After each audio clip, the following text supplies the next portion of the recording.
세상에 떠도는 기묘한 괴담들. 첫 번째 이야기. 여자애들과 함께 단풍놀이를 갔다. 내가 대학을 다닐 때니 어느덧 20년이 훌쩍 넘은 이야기다. 친구가 승합차를 산 기념으로 친한 여자아이들을 꼬셔서 같이 단풍놀이를 갔다. 산속에 호수가 있어 그 주변으로 등산을 할 수 있는 나름 유명한 곳이었다. 통나무로 계단과 난간을 만든 잘 정비된 길이 있어 걷기 편한 데다 날씨도 쾌청하고 선선해서 정말 딱 좋았다. 한동안 그렇게 산길을 걷고 있는데 노란색 줄이 쳐져 통행 금지하고 써져 있는 구역이 보였다. 호수상으로는 그곳도 지나갈 수 있지만 줄을 쳐서 지나가지 못하게 해놓은 것이었다. 하지만 운동신경이 좀 있으면 줄이 쳐져 있는 나무를 넘어서 지나갈 수 있을 것 같이 생긴 터였다. 슬슬 단풍 구경만 하는 것도 질리기 시작한 터라 나는 그곳을 넘어가 보기로 했다. 나름대로 운동신경에는 자신이 있었고 같이 온 여자아이들에게도 뭔가 과시해보고 싶었기 때문이었다. 주변에서 친구들이 말리는 것을 뒤로하고 괜찮다고 웃어넘기며 나는 줄을 넘었다. 의외로 줄 너머는 바로 낭떠러지였다. 떨어지면 30-40m는 좋게 떨어져 호수에 추락할 높이였다. 확실히 줄로 막을 만큼 위험하구나 싶어서 주변을 쓱 돌아보는데 벼랑 근처 나무 뿌리에 사진 액자가 벼랑 쪽을 향해 놓여 있었다. 가까이 가서 주워보니 보통 가족 사진이었다. 웃는 얼굴 부모와 남자아이가 찍혀있다. 혹시 하는 마음에 주변을 살펴봤지만 꽃이나 향을 피운 흔적 같은 것은 없었다. 그렇지만 달리 사진 액자만 거기 버려져 있을 이유도 없었다. 기분이 나빠진 나는 금세 친구들 곁으로 돌아왔다. 다들 뭐가 있었냐고 물어서 조금 부풀려. 벼랑이 있었고 사진 액자가 있었는데 그 옆에 꽃이 있었어. 라고 말했다. 하지만 완전히 역효과였다. 여자아이들은 저주받는 거 아니냐며 올상이 되어 무서워했던 것이다.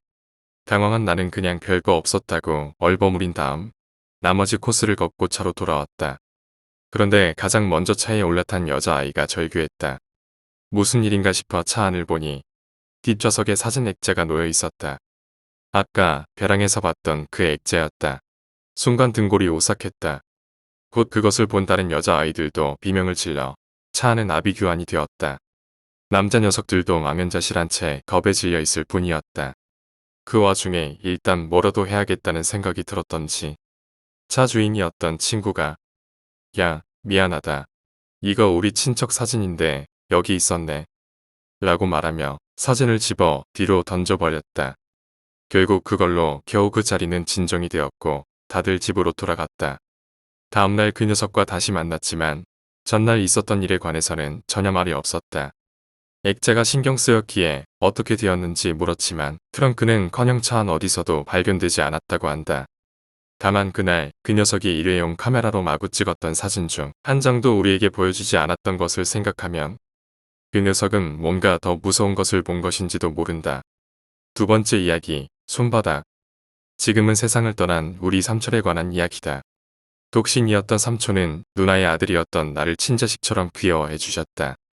나도 삼촌을 무척 좋아했기에 나는 사회인이 된 후에도 삼촌 집에서 생활했고 삼촌이 돌아가실 때까지 함께 살았다.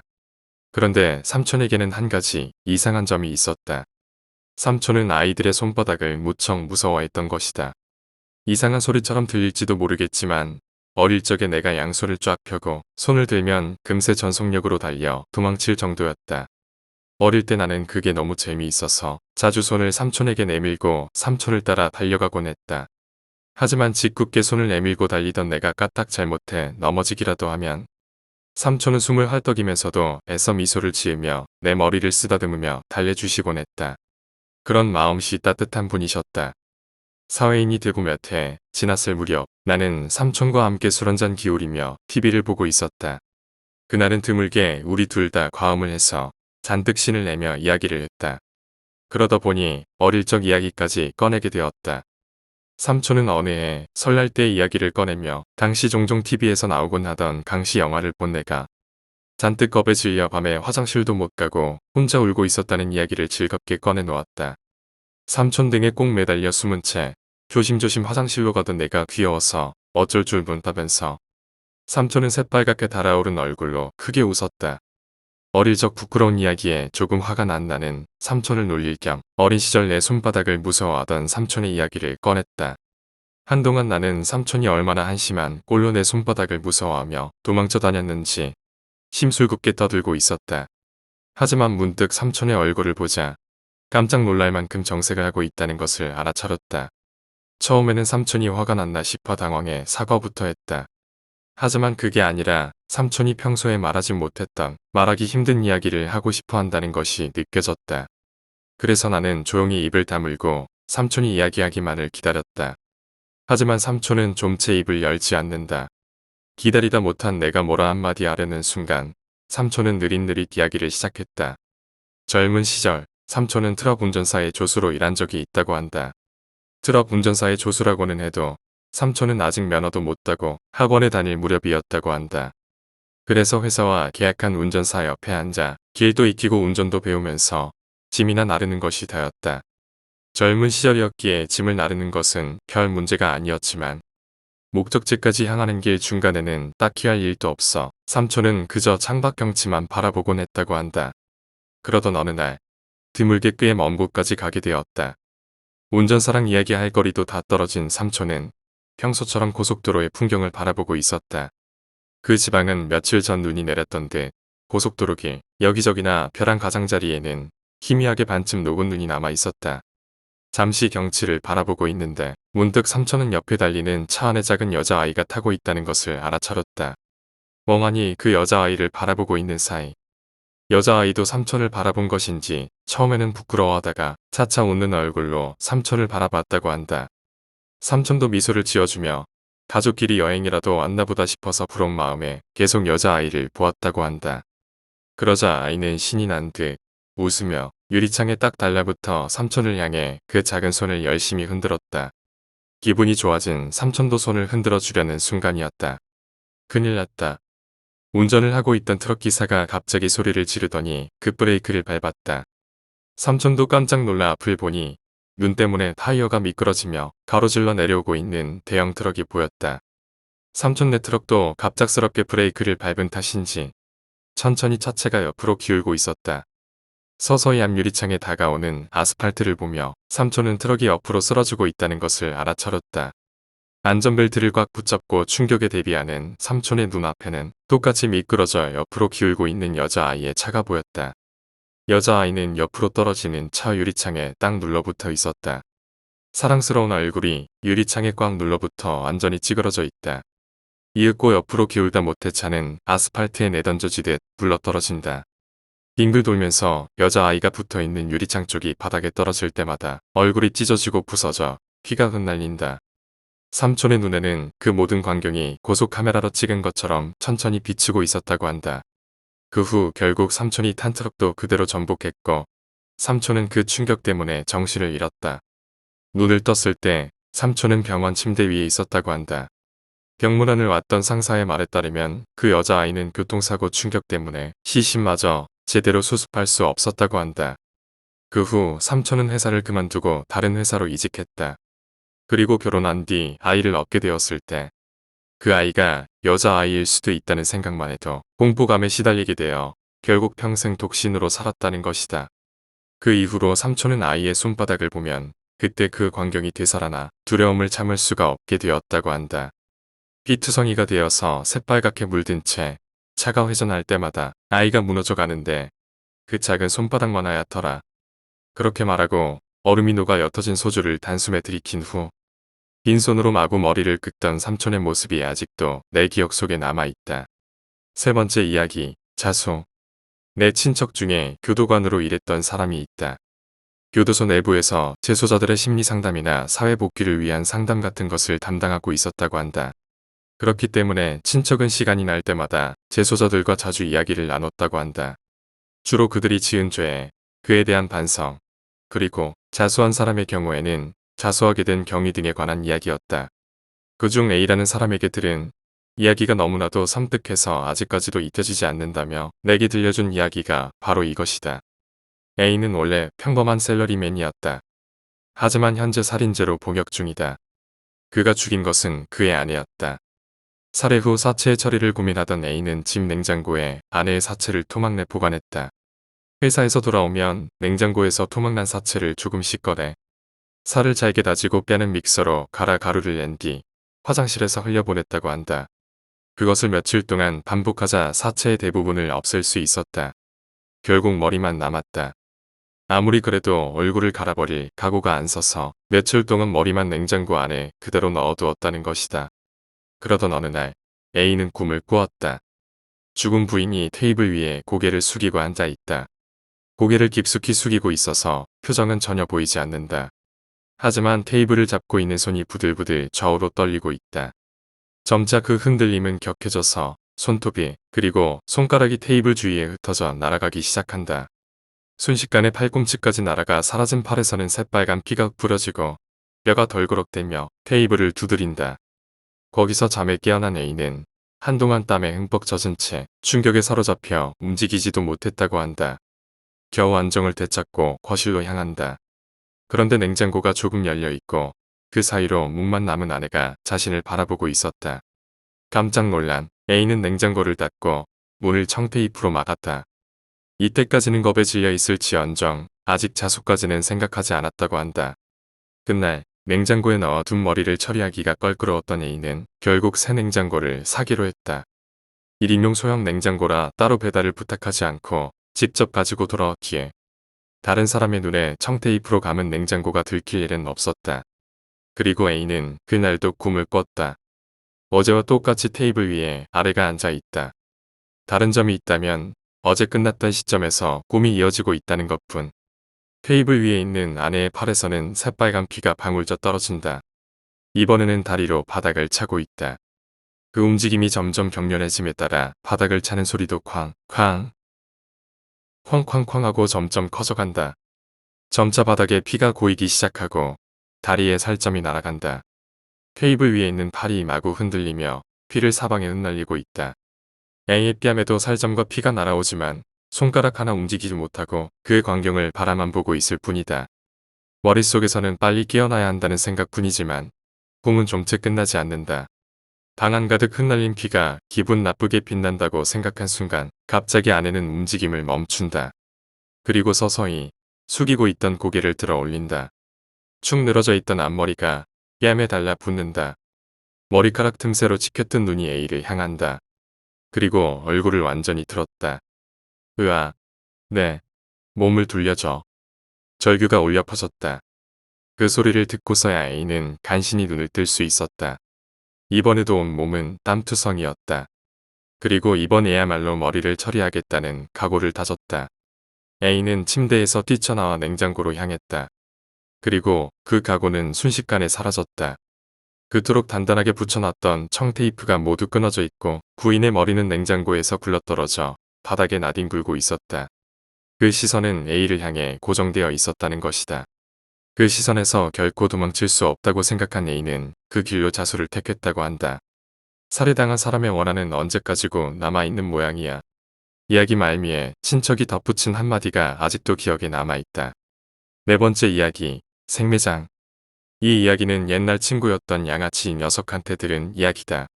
그 녀석과 같은 조직에 있는 놈들 중에 길거리에서 여자를 꼬셔서 모텔까지 같이 가는데 도 같은 녀석이 있었다고 한다. 뭐 헌팅 전문가라고 할까, 흔히 픽업 아티스트라고들 하는 그거다. 어느 날 내 친구는 평소마냥 그 헌팅맨한테 전화를 받아 밤거리로 놀러나갈 생각이었다고 한다. 하지만 갑자기 몸 상태가 영 좋지 않아져서 오늘은 그냥 쉬기로 하고 집에 혼자 드러누워 있었다고 한다. 그래서 그 헌팅 전문가 녀석은 혼자 밤거리에 나섰다. 그리고 가락이 있으니만큼 능숙하게 훌륭한 여자를 낚는데 성공했다고 한다. 반항하는 여자를 강제로 끌고 가며 때리기도 좀 때렸다고 한다. 그렇게 지쳐서 녹초가 된 여자에게 약을 먹이고 어찌저찌 강제로 범하면서 즐겼다는 것이다. 그런데 새벽녘 갑자기 여자의 상태가 급격하게 나빠지더니 그대로 숨을 거뒀다는 것이다. 사인은 아마 폭력과 과도한 약물 복용이었을 것이다. 애초에 그 여자는 첫 경험이었던 것이다. 경찰에게 잡혀가는 것만은 피하려고 그 녀석은 새벽부터 조직에 여자의 시체를 가지고 찾아가 중간 보스에게 울면서 매달렸다. 그러나 그 여자의 얼굴을 본 중간 보스는 그대로 얼어붙었다. 그 여자는 엄청난 세력을 자랑하는 조직 두목의 딸이었던 것이다. 이 사실이 밝혀지면 경찰이 문제가 아니라 조직 간의 전쟁까지 이어질 수도 있는 것이다. 그뿐 아니라 마약을 강제로 먹인 데다 폭행까지 가했다. 몸 안에는 마약 성분이 그대로 남아있을 테고 눈으로만 봐도 군데군데 멍이 보인다. 긁혀서는 안 된다는 생각에 중간 보스는 황급히 여자를 오쿠타마의 산속에 묻어버리기로 했다. 하지만 목적은 그뿐만이 아니었다. 중간 보스는 조직에 누를 끼친 그 녀석까지 함께 묻어버릴 생각이었던 것이다. 여자를 묻을 구멍을 판 후 잔뜩 지친 모습에 그를 청테이프로 묶어 산채로 여자의 시체와 함께 던졌다. 그 녀석은 격렬하게 반항하며 날뛰었지만 신경 쓰지 않고 그대로 흙을 던져 생매장시켰다. 중간 보스는 조직으로 돌아가 보스에게 모든 것을 보고했다. 하지만 그 조직이 쓰고 있던 매립지는 곧 새로 도로가 날 곳이라 공사가 다음 달부터 시작될 예정이었다. 들키지 않으려면 더 이상 사용하면 안 되는 곳이었던 것이다.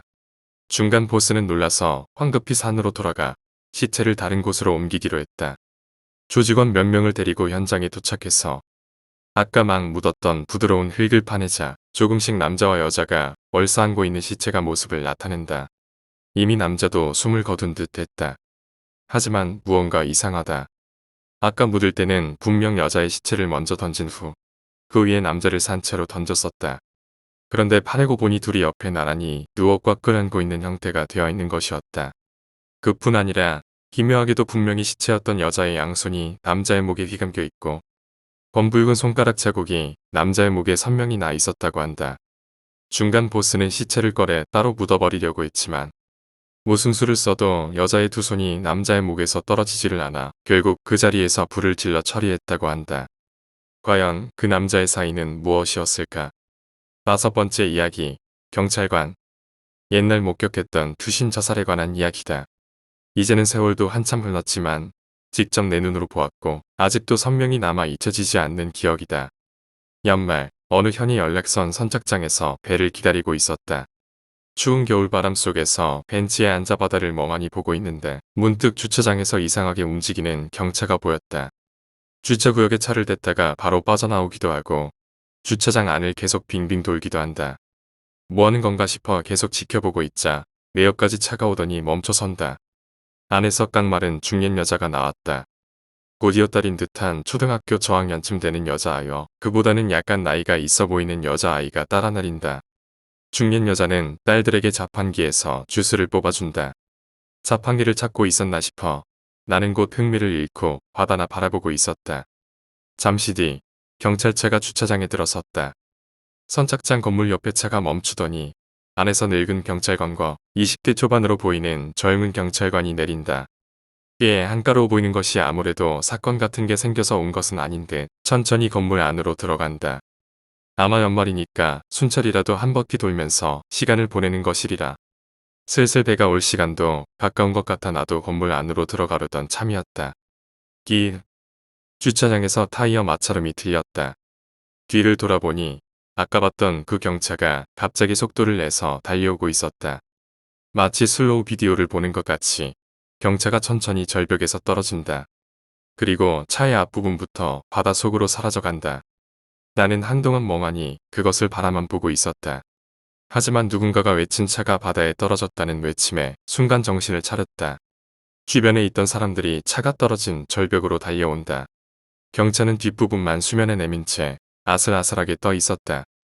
나는 어떻게 해야 할지 고민했지만 당장 내가 할 수 있는 것은 그저 파도에 이리저리 흔들리는 흰 경차를 바라보는 것뿐이었다. 그러는 사이 선착장 건물 안에서 직원과 아까 그 경찰관 2명이 달려왔다. 하지만 그 사람들이라고 해서 뭘 특별히 할 수 있는 것도 아닌 터라 그저 절벽에 서서 어쩔 줄 모르고 발만 구를 뿐이었다. 사람들 사이에서는 답답함과 무력감이 가득 찬 긴장만이 흘렀다. 그러나 곧 젊은 경찰관이 웃옷을 벗고 권총이 달린 벨트를 풀러 나이 많은 경찰관에게 건넸다. 그리고 크게 숨을 한 번 쉬더니 그대로 바다로 다이빙을 했다. 수면에 닿아 바닷속으로 잠시 사라졌던 경찰관은 수면에 떠오르자마자 천천히 가라앉고 있는 경찰을 향해 헤엄쳐 갔다. 힘내요. 주변 사람들이 경찰관을 향해 응원을 보낸다. 어느새 나도 모르는 사이 나도 소리를 지르며 응원하고 있었다. 하지만 그 경찰관은 그리 수영을 잘하지 못하는지 가끔씩 물에 잠기기도 하는 것이 무척 위험해 보였다. 그러나 강한 의지력 덕인지 그는 겨우 경차까지 도착했다. 그리고 차체에 손을 대고 비닐이 위로 뛰어 올랐다. 다행히 경차는 경찰관이 올라탔는데도 수면 위에 떠 있었다. 절벽 위에서는 큰 환호성이 울려 퍼졌다. 경찰관은 창문 안을 향해 무엇인가 소리를 치며 차 뒤쪽 문을 열려고 손잡이를 잡아 당겼다. 하지만 문은 열리지 않는다. 차가 물 위에 떠 있다면 안에는 아직 공기가 있을 텐데. 그렇게 생각하고 있는데 갑자기 경찰관이 창문을 주먹으로 내리치기 시작했다. 말 들어요. 앉아요. 멀리서나마 조금씩 경찰관이 소리치는 것이 들린다. 멀리서 보아도 유리를 내려치는 경찰관의 주먹에서 피가 나 새빨갛게 물든 것이 보인다. 그럼에도 유리를 내려치는 손은 멈추지 않았지만 창문은 좀처럼 깨질 기미가 보이지 않는다. 그때 그제야 차가 물에 빠졌다는 것을 알았는지 근처 바다에서 조업을 하고 있던 어선이 빠른 속도로 다가오기 시작했다. 어선이 경차 근처로 오면 모두 구조할 수 있다. 다들 그렇게 생각한 순간 속도 조절을 잘못한 탓이었을까? 어선은 그대로 경차에 충돌하고 말았다. 경찰관은 크게 튀어올라 바다로 날아갔다. 게다가 어선에 부딪힌 탓에 균형이 무너진 것인지 경차가 급속하게 바다로 빠져들어가기 시작했다.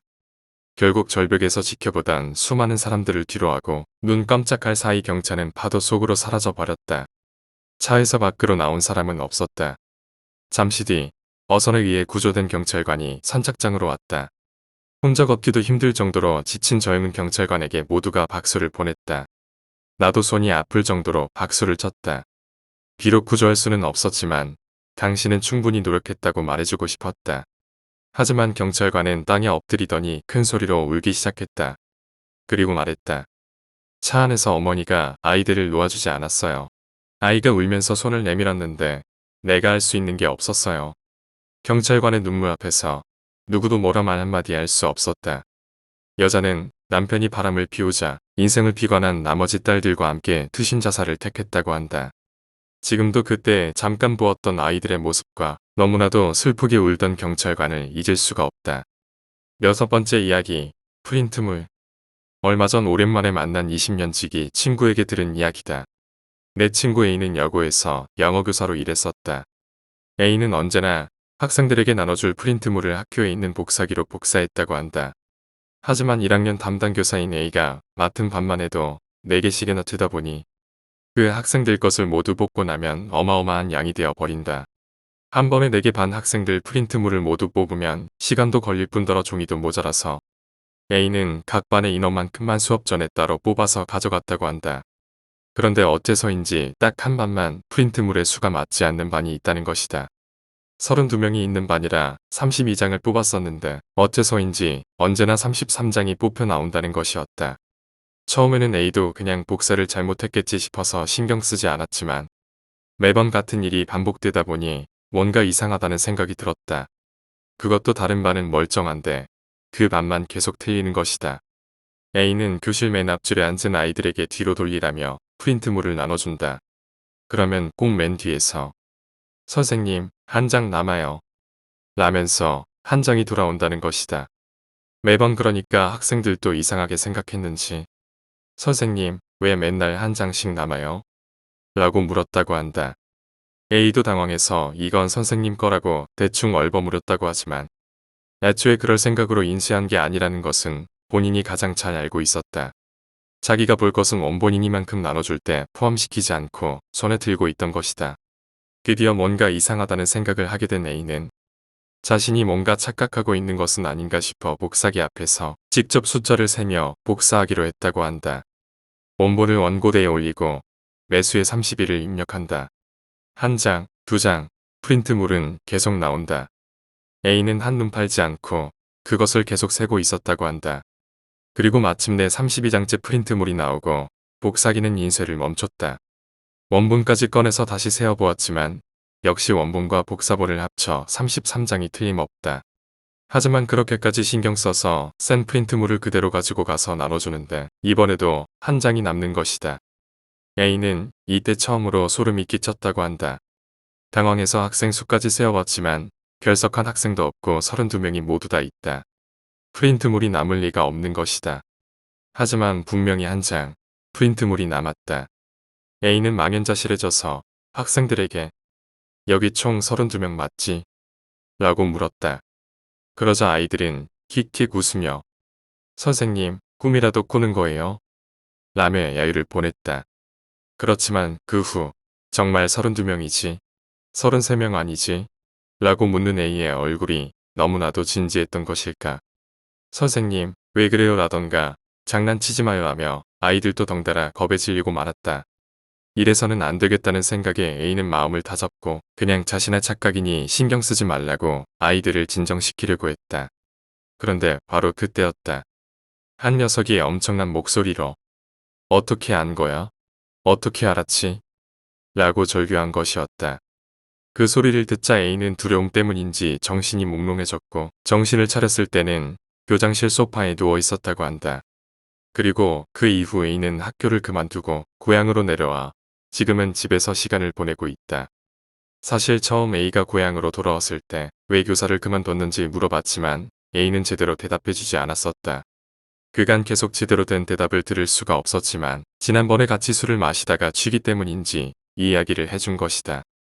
야, 내가 진짜 무서운 게 뭔지 아냐? 내가 그 학교 그만둘 때쯤에 수업하다가 기절했던 반 애들이 죄다 나를 피해 다니는 거야. 그래서 내가 그 반에 하나 잡아다 물어봤더니 뭐라는 줄 알아? 그때 어떻게 알았냐고 소리를 질렀던 게 바로 나였다는 거야. 근데 난 목소리는 들렸지만 내가 말한 적은 없단 말이야. 7번째 이야기, 청소년구. 초등학교 때의 일이다. 옆반에 있던 장난꾸러기 친구 아이가 제안을 했다. 수업 중에 우리 반 청소년 구함에 숨어 있다가 갑자기 으악 하고 뛰쳐나와 반 전체를 아수라장으로 만들겠다는 큰 포부였다. 그리고 그걸 다음 교시에 하겠다며 나를 포함한 몇몇 친구에게 털어놓은 것이다. 초등학교 때나 생각할 수 있는 짓궂은 장난이었다. 당시 교실 뒤편에는 학생들이 가방을 올려놓을 수 있는 선반이 있었고 그 왼쪽, 복도 쪽에는 빗자루나 대걸레, 먼지털이 등을 넣어두는 청소용 구함이 있었다. 아이는 그 청소용 구함에 선생님이 오기 전에 숨어 들어간 후 수업 도중에 깜짝 튀어나와서 모두를 놀라게 한 후 바로 옆에 있는 문을 통해 복도로 도망치겠다는 것이었다. 애초에 그래봐야 반 학생이라는 걸 선생님도 뻔히 알고 있으니 도망쳐봐야 아무 소용없지만 우리는 아이가 혼나는 것도 은근히 기대하고 있었다. 그럼 이 몸이 해보겠다 이거야. 묘하게 흥분한 채 아이는 스스로 철제 캐비넷 안에 들어가 안에서 문을 닫았다.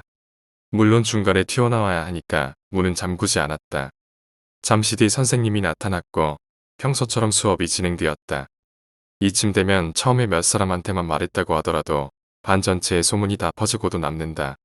다들 언제쯤 아이가 튀어나올 것인지 잔뜩 기대를 해서 관심이 집중되어 있었다. 가끔씩 뒤를 슬쩍슬쩍 돌아보기도 하고 종종 캐비넷에서 들려오는 덜그럭거리는 소리에 다들 소리를 죽여 킥킥 웃고 있었다. 그러나 수업 시간이 다 끝나가는데도 아이가 나올 기미가 보이지 않는다. 간간이 들려오던 덜그럭거리는 소리도 들리지 않는다. 우리는 아이가 선생님한테 혼나는 게 무서워 튀어나오는 것을 포기했다고 생각해 무척 실망했다. 혹시 자고 있는 것 아닐까? 아무리 바보라도 그렇게까지는 안 하겠지. 우리는 제멋대로 상상을 하면서 키득키득 웃었다. 그러는 사이 수업은 끝나고 선생님이 교실을 나갔다. 우리는 캐비넷 문을 열러 갔다. 해해하고 웃으며 멋쩍게 머리를 긁거나 안에서 쿨쿨 자고 있는 아이를 상상했지만 그저 당기기만 하면 열리는 문을 철컥하고 연 순간 우리가 본 것은 전혀 상상하지 못했던 것이었다. 목청이 터지도록 큰 소리로 절규하며 뛰쳐나온 반쯤 정신이 나간 듯한 아이의 모습이었다. 아이는 얼굴이 새빨개져서는 눈물, 콧물, 침을 질질 흘리고 있었고 옷에는 피가 배어 있었다. 야, 왜 그래? 무슨 일이야? 캐비넷 안에서 나온 아이는 무릎에 힘이 빠진 듯 반쯤 기어서 나왔다. 온몸에서 경련이 멈추지 않는 듯 계속 벌벌 떨고 있었다. 계속 울며 소리치고 알 수 없는 소리만 외칠 뿐이었다. 천천히 뭐라고 하는지 귀에 깊게 들어보니 문이 안 열려. 라던가 왜 아무도 안 열어주는 거야. 라고 소리치고 있는 듯 했다. 당연히 대소동이 일어났고 아이는 즉시 병원으로 옮겨졌다. 선생님들에게 도대체 무슨 짓을 한 거냐고 잔뜩 혼이 났지만 우리로서도 알 도리가 없었다. 우리가 아이를 강제로 가둔 것도 아니고 아이가 혼자 안으로 들어갔었는데 한참 후에 아이가 태어나고 나서야 알게 된 진실은 놀라운 것이었다. 원래 아이는 수업이 시작하고 몇 분 지나지 않아 뛰쳐나올 생각이었다고 한다. 그래서 일부러 가볍게 소리를 내기도 하며 혼자 신나 있었다는 것이다. 하지만 막상 문을 열고 뛰쳐나가려는 순간 문이 열리지 않았다. 물론 캐비넷 문에 자물쇠는 달려있지 않다. 무엇인가를 돌리거나 눌러서 여는 구조도 아니다. 그저 문을 밀기만 하면 닫히고 열리는 단순하기 짝이 없는 구조다. 하지만 문이 열리지 않는 것이다. 수업 시간이 반 정도 지나갈 무렵부터 아이는 진지하게 살려달라고 외치기 시작했다고 한다. 문을 주먹으로 쾅쾅 두드리며 큰 소리로 외치고 발로 문을 수도 없이 걷어찼다. 그렇지만 문틈 사이로 보이는 교실의 친구들은 전혀 알아차리지 못했다. 소리마저 들리지 않는 듯 아무도 오지 않는 것이다. 분명히 자신에게는 문틈 사이로 교실 모습이 보이는데도 그것이 너무나도 무서웠다는 것이다. 아이는 그 후 우리가 문을 열어줄 때까지 미칠 듯한 공포 속에 피가 나도록 문을 두드리며 소리를 질렀다고 한다. 하지만 교실에 있던 우리는 물론이고 그때 수업을 하고 있던 선생님도 이상한 소리는 전혀 듣지 못했다. 처음 아이가 일부러 냈던 덜그럭거리는 소리를 제하면 어떤 소리도 듣지 못했던 것이다. 언제 아이가 튀어나올지 기대하면서 평상시보다 훨씬 더 교실 뒤쪽에 집중을 쏟고 있었는데도 말이다. 다행히 아이는 정신적 문제나 심한 상처 없이 가벼운 타박상만으로 끝났다. 그리고 아이가 멀쩡한 모습으로 증언을 해주었기에 우리가 집단 따돌림을 했다는 누명도 쓰지 않았다. 지금도 종종 초등학교 동창들을 만날 때면 이야기하게 되는 실제로 있었던 알 수 없는 사건이었다.